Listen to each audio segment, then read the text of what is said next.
Hi, everyone, and welcome to another webinar by Lift Our Voices. I'm Gretchen Carlson, one of the co-founders, along with Julie Roginsky, the other co-founder of Lift Our Voices. And we welcome you and thank you so much for joining us for a really important discussion today about men as allies. So how did we get involved in all of this work? Well, maybe some of you remember that 9.5 years ago already, I decided to come forward at Fox News about sexual harassment. I had no idea that that was a part to advocate for getting rid of silencing mechanisms like forced arbitration and NDAs that cause these kinds of issues to be hidden, quite honestly, for years and years and push people out of the workforce who have the courage to come forward. So Julie and I got together and we formed Lift Our Voices, and we have been advocating and doing tons of work on these issues ever since. Julie?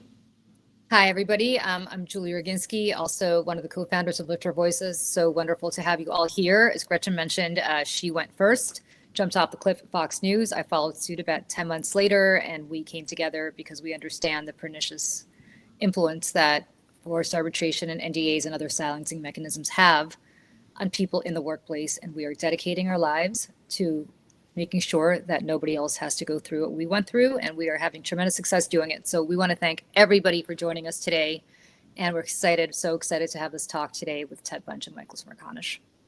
So let's just do a quick definition check on the issues that we focus on. So Emily, if you can throw up the definition of forced arbitration, we can get started there. So arbitration. A forced arbitration clause sends your complaint into a private chamber away from public view. Lose your right to a public trial. An arbiter, often chosen by your employer, decides your fate behind closed doors. The deck is stacked against you from the start. And who does this affect? We're going to look at who this really affects. It affects most of us in the workplace. In fact, this year alone, 84% of us will all be under forced arbitration, and most of us will have no idea that we have signed away this right.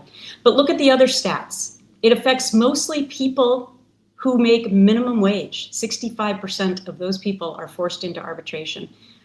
It also affects women more than men, and of course, people of color more than non-people of color. So in other words, the more disenfranchised you may be in society, the more disenfranchised and silenced you are at work. Julie? The other pernicious, Emily, if you could throw that up, the other pernicious silencing mechanism that we fight against is non-disclosure agreements, NDAs, which is basically a legally binding agreement between two or more parties that prevents information from being shared with others. You may think when you sign an NDA that you're protecting some proprietary information like the secret formula to Coca-Cola, for instance, but they have become so broad over the last 30 years. They include everything, including toxic behavior. And it's not just non-disclosure agreements, it's also non-disparagement agreements that prevent you from sharing your views about the way that you were treated.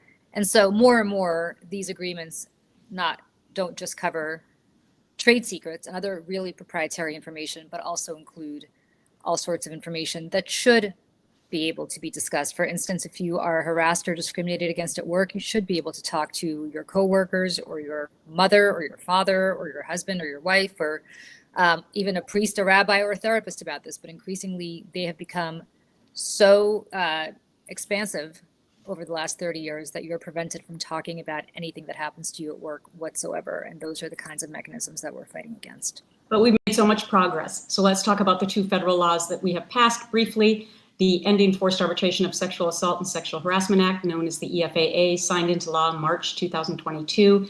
So if you experience sexual misconduct in the workplace, you no longer have to be forced into arbitration, but you need to know about the law. 8 months later, we passed, bipartisan, by the way, both of these laws, the Speak Out Act, signed in December 2022. This bans pre-dispute NDAs that silence workers before misconduct occurs. Again, only sexual misconduct, but we are on the warpath for other protected classes. Julie? And we also have been instrumental in helping to pass several state laws. The first was in New Jersey. New Jersey was the first state in the nation to ban non-disclosure agreements for all toxic workplace issues, which means that if you work in New Jersey right now and something bad happens to you, you can go ahead and talk about it. The court there also expanded that law to include non-disparagement agreements, which is really critical. California went next on January 1st, 2022. California enacted the Silence No More Act, which expanded their law to include a ban on NDAs for all toxic workplace issues as well. And then Washington State, a few months later, passed their Silence No More Act, really the crown jewel of these state efforts in order to make sure that nobody can be silenced anymore with respect to NDAs and non-disparagement agreements with silence around toxic workplace issues. Now, we are working very hard in states like New York and Connecticut to expand these laws. Can you just imagine if this law passed in New York with all of the financial institutions here, with all of the commerce here in New York? There would be a massive domino effect, as there was even in a little state like Washington, because although Washington is a small state, it has a lot of very, very, very important corporations. One of them is Microsoft. And when this law passed in Washington, Microsoft made sure that not only their workers in Washington state were no longer subjected to NDAs, which of course is the law there, but expanded it to all of their workers around the globe. And this is the kind of domino effect that states can have, not just for their own residents, but for people all around the country, if not around the world. And we're fighting very hard to make sure that if the federal government won't do it, we're going to enact this in all 50 states to make sure that you no longer can be silenced at work about bad things that happen to you. Now that we laid the groundwork of what we do, it's time to introduce our esteemed guests for today. Julie? Our first guest is Michael Smerconish. He needs no introduction, but Michael, thank you so much for being here. Michael is the host of a daily radio program heard nationwide on Sirius XM's POTUS channel. Tune into it, it's fantastic. He's also the host of CNN's Smerconish, which airs Saturdays at 9 a.m. Eastern. He also launched the Mingle Project as part of his mission to restore civility and compromise to our public discourse in our increasingly polarized society. Amen, Michael. Ted Bunch is an author, educator, activist, and lecturer working to advance gender and racial justice and create a more equitable society. Ted is co-founder of the nonprofit A Call to Men and is internationally recognized for his efforts to prevent violence against women while promoting a healthy, respectful manhood.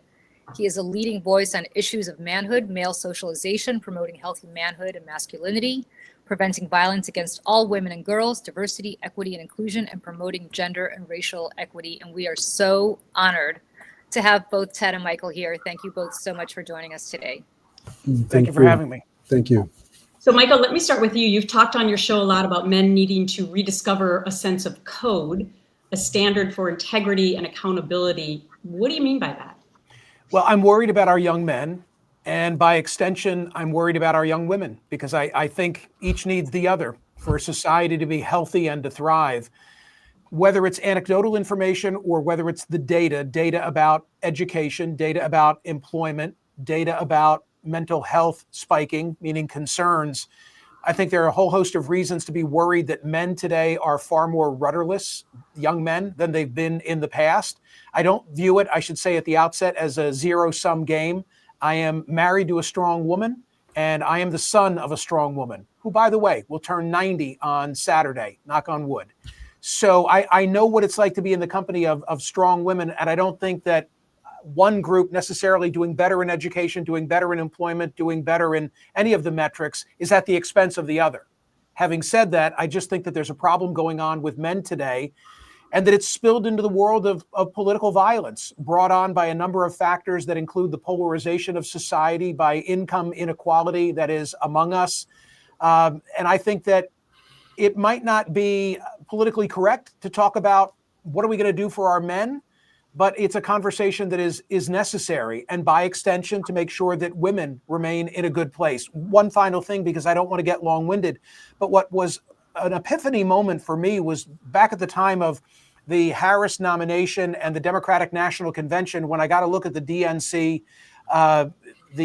platform, and there was a particular section of it that said, here's who we represent. And virtually every affinity group, including women, were actually named, but there was no such recognition for men. And I said to myself, men need champions right now. It's a shame that the DNC feels like they can't put on equal platform with these other groups the plight of our men.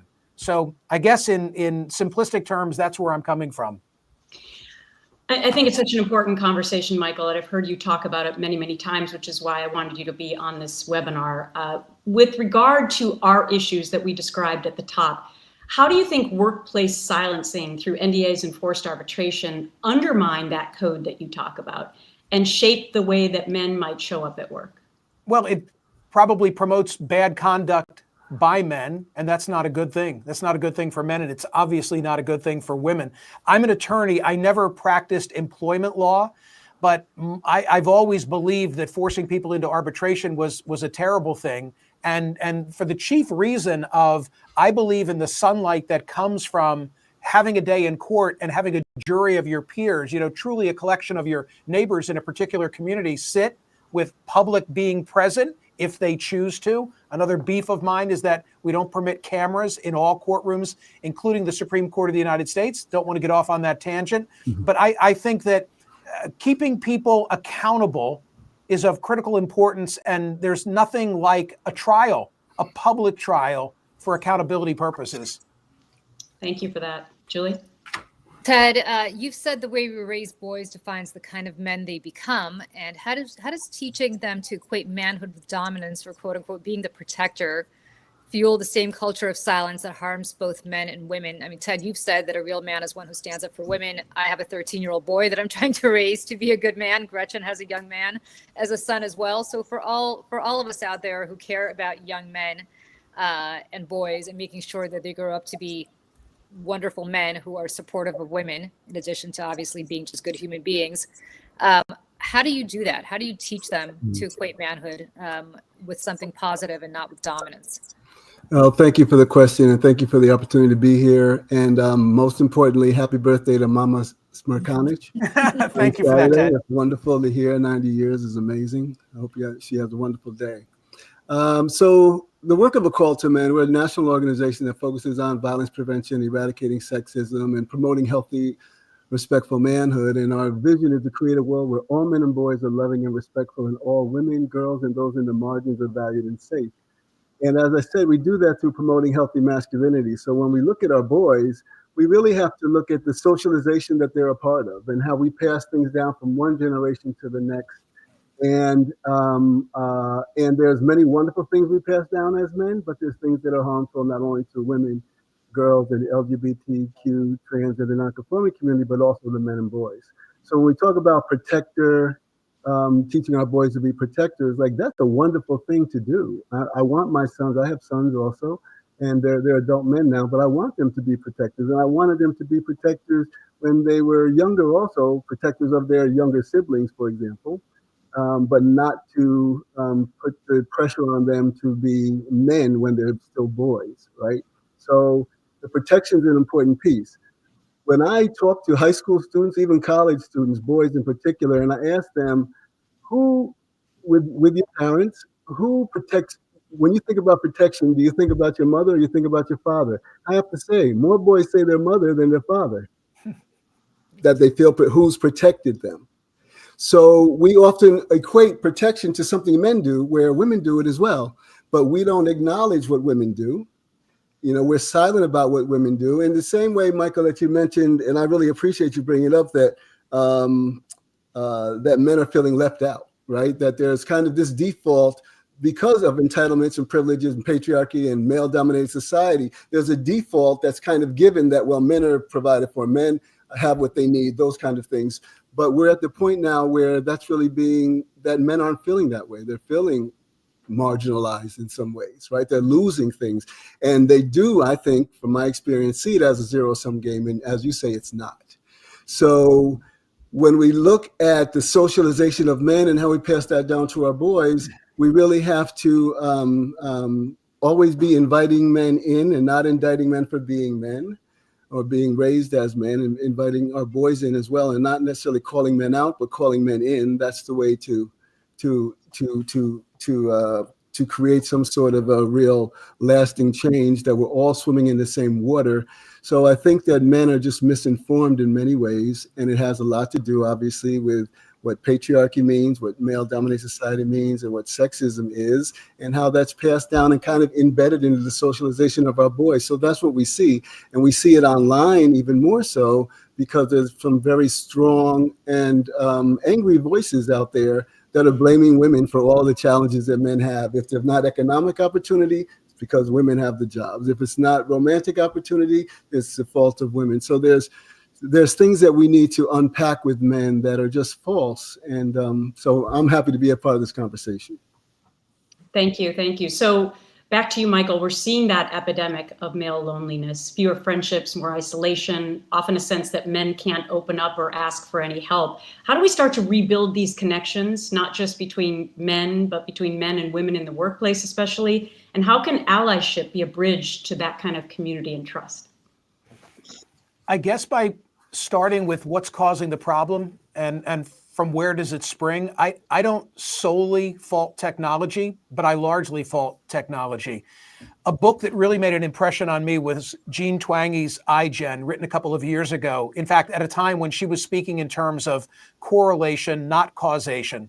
But she studies generations. She's a psychologist from San Diego. And in studying generations, she noted that something happened in 2012. It became a tipping point. She realized that in 2012, more than half, for the first time, of us had a smartphone. It was the year that Facebook acquired Instagram. It was the start of the selfie era. And that she saw correlation between steep spikes in mental health problems for our kids, both men and women, at a time when technology now was the means by which social lives of adolescents became the platform. She revisits these subjects in subsequent books, much like Jonathan Haidt with The Anxious Generation. And now they don't speak in terms of correlation, they speak in terms of causation. When I was a young man, when Ted was a young man, and obviously this applies to men and women, but we didn't have technology working against us. You know, we had all the stressors of adolescence, but now I think it's gotten much, much worse because these algorithms seem to have the number of so many of our kids, especially our young men. And whether it's the easily accessibility of online porn, whether it's gaming, whether it's understanding that rage is something that keeps people being very attentive.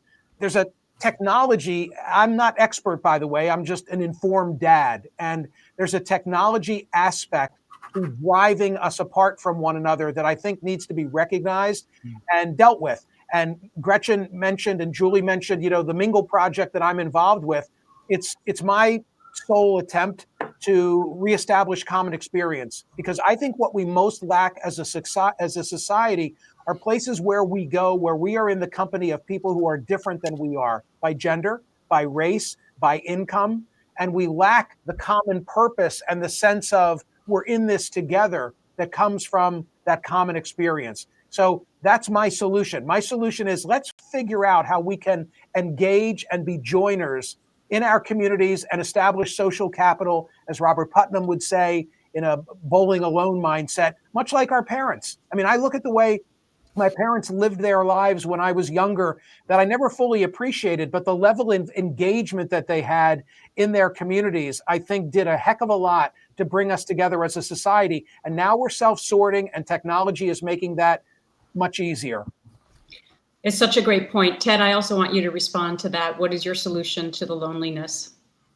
Yes, so it's huge, and I agree with Michael that, you know, the online presence, the online attention that many of our boys are always on their phone or on video games, right? They're not going out inside and playing as Michael and I would have to do. So the issue of loneliness, the sense of belonging or the lack thereof, being isolated, you see a lot of pain in our boys.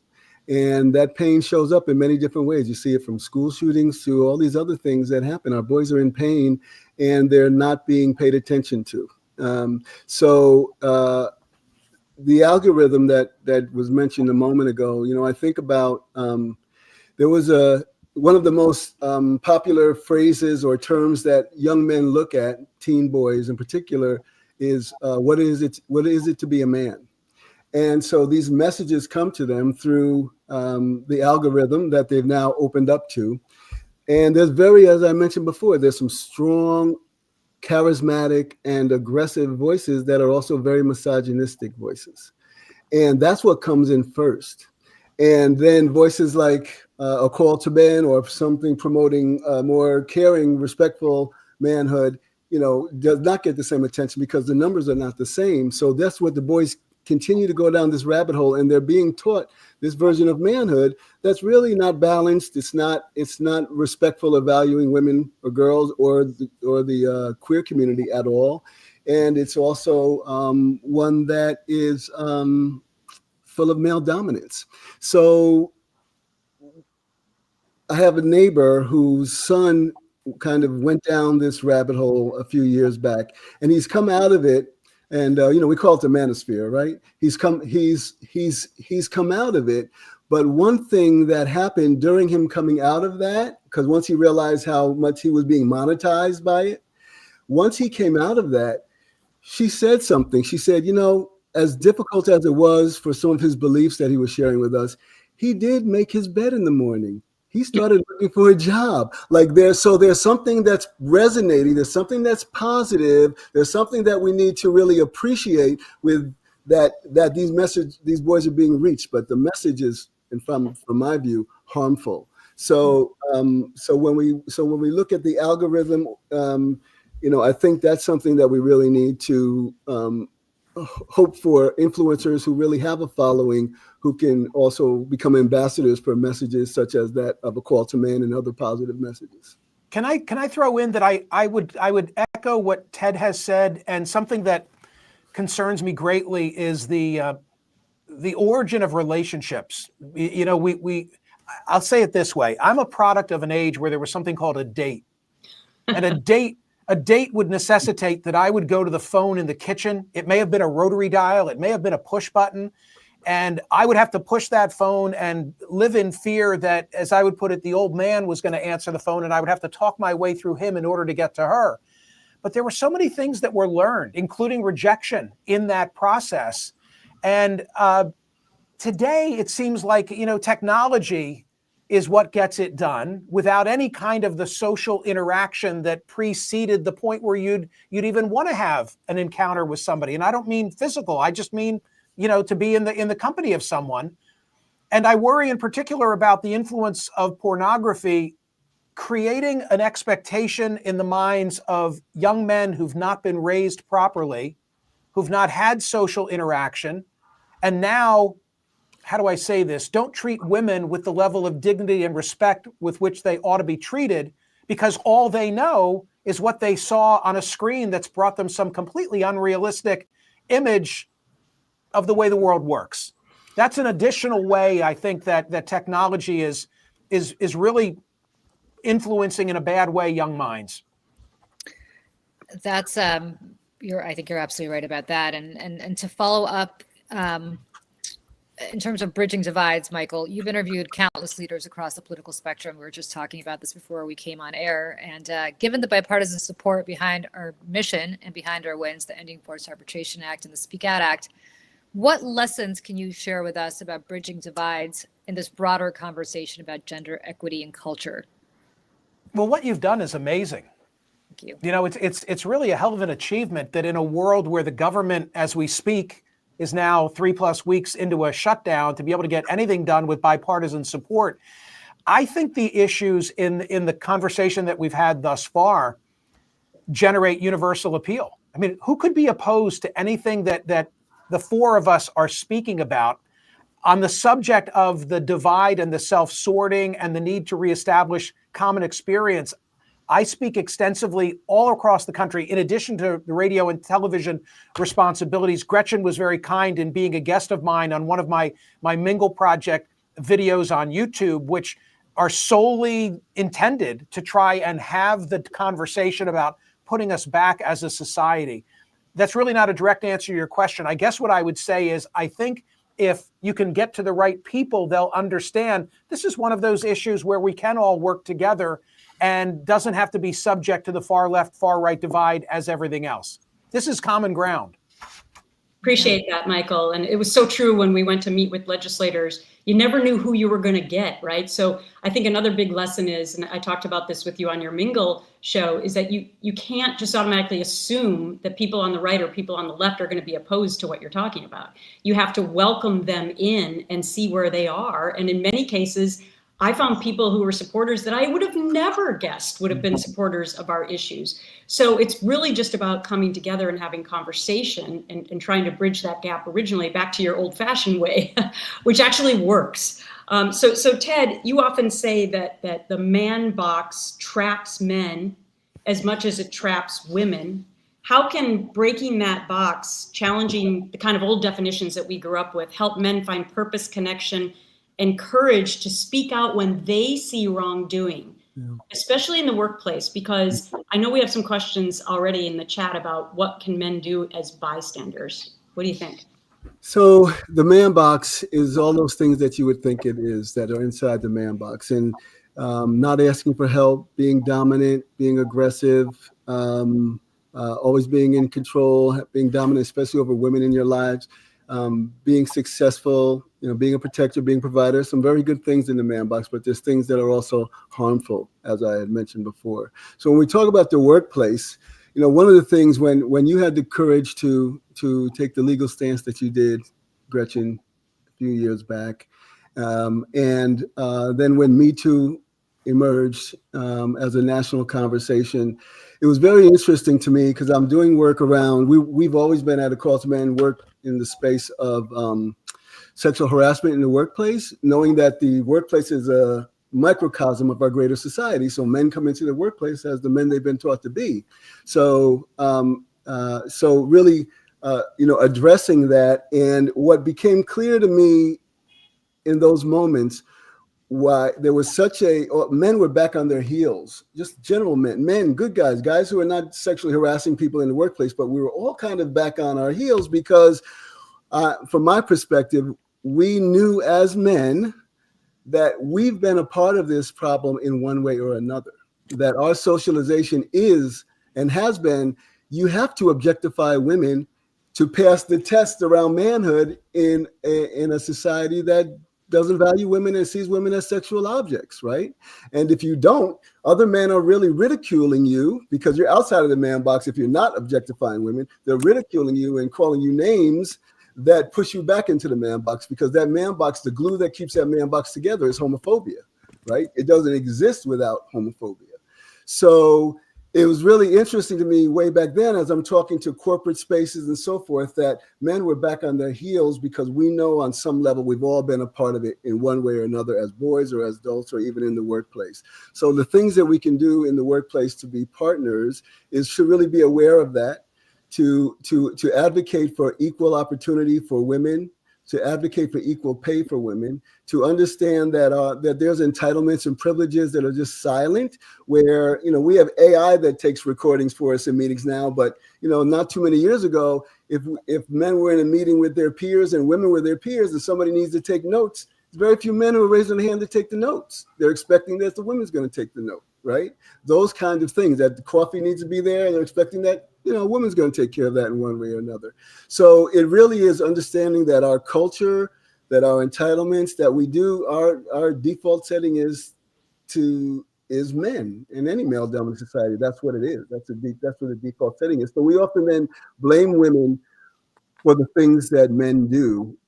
I remember in 2021 or so, this corporate space had totally changed their setup. There weren't closed doors. They now had glass from the ceiling, from the floor to the ceiling.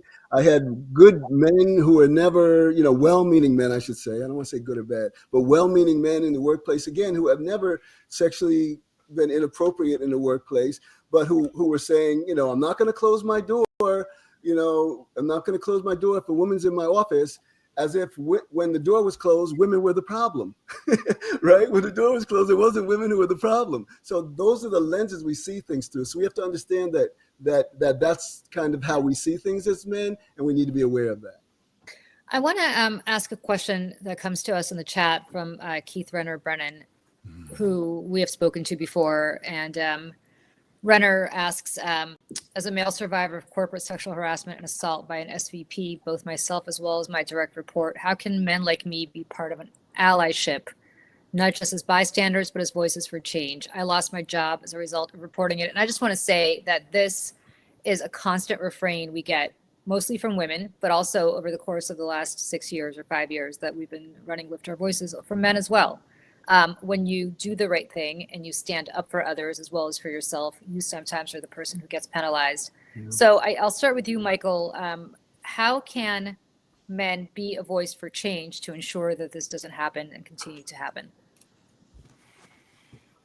First of all, we need to be present, and I mean physically present because as I was listening to Ted and agreeing with what he had to say, I was thinking about the workplace today not being the workplace in which I was participating before doing the things that I'm doing today, practicing law, namely. I'm worried about the lack of socialization that comes when we're all disparate, when we're all working from home, or so many of us are working from home, because there's a socialization, I think, that is healthy when we're together and when there are norms that are established by people who can be role models. I'm not saying it clearly, but it's harder to be a role model for a young man, or for anybody else for that matter, if you're not physically together. And today, where we're doing everything from home, we're shopping from home, we're eating from home, we're working from home, we're not going to movies because instead we're watching a flat screen television, et cetera, et cetera. We're just not together. And I think that bad behavior is then emanating more from the influence of the internet and online cultural influences than it would when you have, I'll put it in male terms, a buddy with whom you can speak at the office who's in a position to say, no, that's not right, and that's not how you want to behave. So if we're not physically together, it makes it much more difficult, I think, to police the kind of behavior that we're opposed to. Ted, I want to ask you that same question because, you know, after I came forward and I started writing my book, Be Fierce, I never intended to do a chapter about men, but there were so many well-meaning men, to use your phrase, who reached out to me and said, I'm one of the people who's trying to help. And in my unscientific study of walking down the streets of New York City, more men than women stopped me to say thank you. Thank you for my wife. Thank you for my niece. Thank you for my daughter. Thank you for my granddaughter. And I was like, wow, like men want to help. Yeah. They want to be our allies. And so I dedicated a whole chapter to men who defend. Yeah. And yet, when men help women in the workplace, they get punished like women do who have the courage to come forward. And Keith is an example of that. And there are countless other people who've reached out to me where they've also been penalized. So how do we bring everyone together to be able to stand up for each other? I know that I'm answering the question in my own head, like we need to have leaders who are men who will not penalize people and will set that tone from the top on down. But what do you think about that? I agree. It has to be leadership within the organization, within the company, but whether it's sexual harassment in the workplace or violence in our communities, most sexual harassment, though men also are victims of sexual harassment, but most sexual harassment is really in the same way that most violence against women is done by men. But most men don't do those things, but we're silent about those that do. And that's as much of the problem as the violence and abuse or the harassment is. Even more of the problem, perhaps, because the only way men do it is because we know that other men aren't going to necessarily say anything about it, because we're taught that, again, part of our socialization, that women and girls have less value than men and boys. And on some level, women are here to, again, in a patriarchal society, here to serve men, and that they're not as important as men. So there's this silence that we have as men that's, again, woven into our socialization. And again, this is not an indictment on manhood, but an invitation to men. And when I talk about it being woven into our socialization, it's things we don't see. It's things that we don't hear. And then when truth tellers like yourself come forward, men do say, yeah, I'm not in agreement with that. Of course, I'm not in agreement with that. And so we need to use our influence and our platform in the workplace to express that in a way that's respectful, in a way that kind of brings people in. And, you know, there's some risk involved, of course, but there's people within the organization or the company who have influence who need to utilize that and really show leadership in that way, and others will step forward. We do a lot of things. There's a lot of things that you can do within the workplace, even though much of it is online, as Michael's saying, that gives messaging around promoting healthy, respectful workplaces, right? There's things we've helped organizations and restaurants, actually, when there was some sexual harassment with some of the service staff, where we've created language that goes above the urinals in the men's room around messaging around healthy, respectful behavior, and that it's not tolerated here. And if you see something, you hear something, please, let so-and-so know, whoever that is in the organization. As long as the management actually goes along with what's above the urinal. Right. Because the problem is, as You're we right. have found out, is, as I said earlier, the tone is set from the top, and 95% of Fortune 500 companies are run by men. That's why we wanted to do this webinar. Like, we are reaching out to you with the olive branch. We're not one of these women's organizations that says, hey, we don't include men. We need men. They have to understand our issues to be able to help us. And that can be over the urinal all day long. But if the guy sitting at the top does not agree with it and is still going to penalize people and silence them with forced arbitration and NDAs, you can't win that game.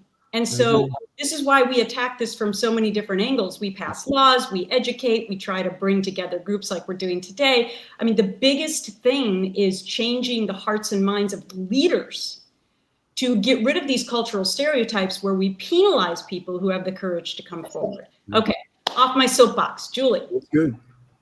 Well, I just want to add one thing to your soapbox. To your point, I remember when I was still at Fox, after I filed my sexual harassment lawsuit against the network, I had to go through, which everybody else did, through sexual harassment training. And I remember sitting in that training, kind of having a very out-of-body experience, thinking it's all great to have these kinds of trainings and to tell people what not to do. But again, if at the top of the food chain, that's not being taken particularly seriously, that then becomes problematic. So I want to just add my voice to that, and to do that. I just want to ask both of you, effectively, you know, we have often talked about, and Michael, I'll start with you, how transparency is at the center of what we do, lift our voices. You alluded to this in the very beginning of our talk, where you said that sunlight is the best disinfectant in politics or in the courts or wherever else you want cameras, which I fully agree with you. But how can that same principle apply in the workplaces where obviously things are not as high profile as they would be politically or they would be at the Supreme Court? Right, but if bad behavior is not policed in the workplace, then the bad behavior committed against someone is going to be committed against them, against someone else by that same perpetrator. I mean, I'm saying what I guess is obvious, but there's a necessity here in the same way that if it were outside the workplace and you had someone who was committing wrongdoing in a community, they'd become a repeat offender. You're going to have a repeat offender within the workplace unless that person is dealt with. And that's the case for the need for transparency and accountability. So I see exterior to the workplace and that which goes on in the workplace through a similar lens. Interesting. Ted, do you have any thoughts on that? Because again, we always talk about transparency, but right when it comes down to it, if you work at a small business or you work at a major conglomerate, still HR and other places exist. You know, HR, we always say exists not necessarily to protect you, it exists to protect the company. That's their job. Yeah. And so how do you translate that kind of transparency that we always advocate for to inside a workplace where it's kind of stacked against you to some extent because the structure exists to protect the workplace and not necessarily the survivor? Yeah. Well, Gretchen's point is well taken about the leadership, right? That's really important, that the leadership really sets the tone. But the workplace is also a community. And I would look at it from our community organizing background, which is in the community, how can we have conversations even around what would make the workplace the best positive experience for everyone, right? And to get some feedback, even if it's a survey, and getting some feedback around that. And I would encourage to have conversations with men in the organization to say, hey, these are some things that people experience in the workplace, women experience in the workplace, men experience in the workplace. And we want to prevent these things from happening here. What do you think about it? And get feedback and input from those men. And you're going to find people that really have more of an investment because they're part of the community and I would think want to be a positive part of it. It's an interesting point you bring up, Ted, because actually one of the best pieces of advice that I ever got for bridging the gap was to have male executives invite women to lunch to see how their experience is different from what their own is. And the women may not agree to open up right away and vice versa, but this person told me that that was sort of like this opening of new understanding, because we do stay in our silos, and to your point, to the man box. So, Michael, any thoughts on whether or not you think that's a good idea, or how can people become, bridge that gap in a different way from what I just put Well, up? I love what you just said. I'm not surprised by the merit of the lunch example, but in a word, dialogue. These things don't get solved unless you're willing to discuss them. They are capable of being discussed among adults in a respectful way where people are heard and feel as if they're seen and have had some input. And that's my solution for all of this. Be in person, have the conversation, be willing to explore in a civil manner the kind of controversies that need to be addressed, or they fester and they get worse. And people who are bad actors continue to do what they do. Openness and dialogue. Yep. That would be my answer. All right, let's go to some other questions from people who submitted before we got on the air. So Ted, they say, your work reminds us that allyship isn't just about calling out bad behavior, it's calling men in. What does that look like in practice when they've made mistakes, but they want to do better? Well, there has to be a road to redemption. There has to be. And if someone's willing to hold himself accountable to whatever that behavior is and to be responsible, then I think there's no better spokesperson. There's really no better person to address it than someone who has caused the harm once they've gone through the process of making good of that, whether it's a victim or whatever healing needs to occur there. So again, I think that it's really around meeting men where they are, not excusing behaviors. Men need to be held accountable. I'm saying men, but anyone needs to be held accountable who causes harm. And if they're willing to hold themselves accountable and be responsible, then I think that's the process for repair. So the work that I've done I founded the organization 23 years ago with Tony Porter, he's the CEO, I'm the Chief Development Officer still. And if I didn't believe in healing, in redemption, in that men want to be their best version of themselves, we just need to help them understand what that is and give them more information around it, I wouldn't be doing this work. Michael, you often talk on your show and both your shows actually about the polarization in public life, and how can we have these hard conversations about gender and power without falling into the same cultural war traps, I guess, that stop progress? So I try and do it every day on radio. There's a much more limited opportunity for live viewer input on television, but I believe you can have the conversations without playing to stereotype and without pursuing only a base that's at one end or the other of the political spectrum. I think that so few try because we reward the loudest voices in the room. That's a political statement more so than it is one that is particular to these concerns. But I think that there's a lot of overlap in it. And what we have to be willing to do is engage people who are somewhere not at the extremes, because you'll be rewarded if you do. I'm absolutely convinced that the vast majority of the country would be paying attention to this and would find it all to be so reasonable, so valuable, and so worthy. But too many others are looking for clicks and eyes on websites or television programs or calls to radio shows through incendiary means. We reward bad behavior. It's kind of set up now. And not only are the loudest voices rewarded, but so too are the politicians that they, through oftentimes closed primaries, get nominated and then win election in gerrymandered districts. And it's this vicious circle that needs to be broken. And the way to break it is to reach people who are independent in their thought process, because I think that's where most of the country is. I have a follow-up question to that, if I can. We live kind of in an attention economy, right? Right. Yeah. As you said, we reward this kind of vitriol. How do we bring attention in this kind of attention economy to the issues that you're talking about, which is bipartisanship and kindness and having people talk to each other rather than at each other, when the algorithm is designed to punish that kind of thought and not reward it, when cable news ratings are designed to punish that and not reward it for the most part. What are your thoughts on that? Because that's a huge challenge to what we're all talking about here today. Okay, Julie, I've not yet cracked that code, but damn, I'm trying. Okay, I'm trying. It's hard. It's hard. I mean, you think about the memes, right, that are getting the attention just in the last couple of days. I won't single them out, and it's the coarse behavior that is that which gets the attention. But I think what you have to do is try and disabuse people of the idea. This would be at the top of the list. Disabuse people of the idea that it's necessarily boring if you're not one of the extremists, right? I think I'd like to say that we're four interesting people having an intelligent conversation about issues that matter, and that this is worthy content.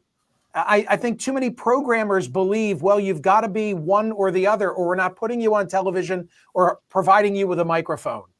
So win the argument by being extroverted, engaged, hopefully speaking intelligently, and trying to disabuse people of the idea that you need to be way over there in order to be interesting and heard.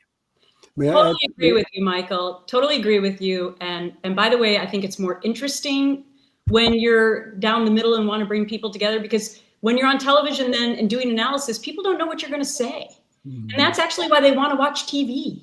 They don't want to watch to hear people stick to their talking points 24/7. So that's what I think makes you interesting. I hope that's what people think makes me interesting. And Ted, you're always interesting. So I know you wanted to jump. Sorry, we said we kept cutting you off. Go ahead. No, it's okay. I just wanted to, I'm being really inspired by some of the things I'm hearing today. And that balance, Michael, I listened to your show because you're one of the more balanced voices, and I really appreciated that. And even the conversation you were having today online around that most people want the same thing, right? And so I agree with that. Like most people do, but we're kind of in our silos, and it's really being able to bridge that gap, meet people where they are, because even no matter what someone's political views are, with our work of A Call to Men around ending violence against women and girls in particular, whoever the father is, whether he's whoever side he's on, however he identifies, wants his daughter to be safe, right? Wants his son to be a respectful person. So we have to just educate and bring them from their heart to their head, which is kind of the long distance sometimes, and to be able to connect that and transfer that respect and value you have for your daughter to other women and girls in your community, other women and girls in the country, other young men as well. So those are the things that are, I think are really important, that there's much more in common than different, and we need to be able to elevate that. Touche. I'm so glad that we could have this conversation today with both of you. Thank you so much for giving your time to lift our voices and for having this important discussion about how men can be allies with women and vice versa. Where can people find you, Michael? Smerconish.com is sort of a clearinghouse. And thank you for giving me the opportunity. In line with this conversation, please find me on YouTube and watch my Mingle Project videos. We've rolled out 4. We're dropping number 5 tomorrow. Gretchen appears in the sort of the pilot, the first episode, and it was fabulous. And it's all about just trying to recreate common experience. That's the mission. Great. And Ted? Ted? Yes, so I can be found on Instagram at ted.bunch, but most of our content is at A Call to Men, and that's on all of the social media channels at A Call to Men. And I just want to say thank you, Gretchen and Julie, for your wonderful leadership and vision, and just bringing all of who you are to this important issue. And thank you, Michael. Glad to be here with you as well. Thank you all for having me. Thanks very much, everybody. And you can find us at liftourvoices.org. Thanks for a great conversation. Until next time. Bye-bye. Bye.